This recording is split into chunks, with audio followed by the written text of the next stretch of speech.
Good evening, everyone. I'm Fred Hickman. And I'm John Burns. Thank you for choosing Local 33 News at 6 for your news tonight.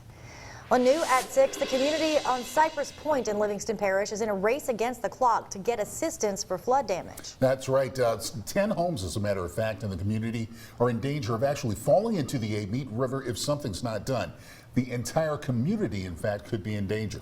Local 33's Tim Sproles joins us now live in the studio with more about the battle to save Cypress Point. Tim.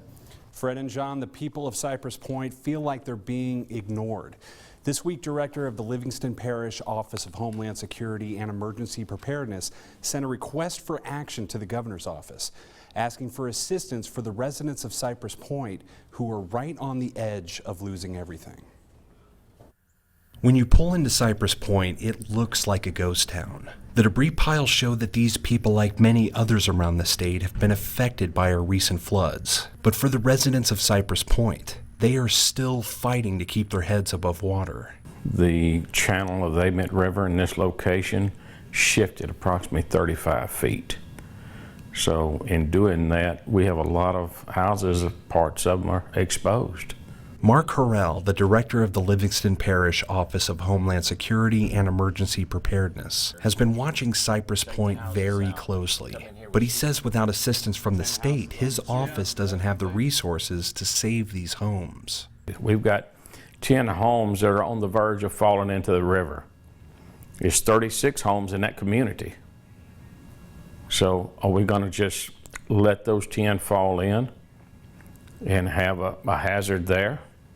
Or are we going to try to stop it? Marty Daniels owns one of the 10 homes in danger. He is currently living in his hunting camper in the front yard because his backyard just isn't there anymore. The days prior to the flood, we had about 51 feet of yard out to the bulkhead, as did the rest of the neighbors. Marty took me on a tour and showed me the damaged homes. All of the houses have been gutted, but rebuilding hasn't started yet. But we haven't begun to rebuild yet because we don't understand the fate, because we can't go in there and furnish and reconstruct a home that essentially could fall in the river during the next major or even minor flood event. Until assistance finds its way to Cypress Point, all residents can do is watch and wonder if their property will be swept away by the river. Now, calls to the governor's office for comment were not returned, but Mark Harrell did say that a meeting has been set for Monday at GOSEP to discuss the community of Cypress Point. Live in the studio, Tim Sproles, Local 33 News. Back to you guys. All right, Tim, thank you very much.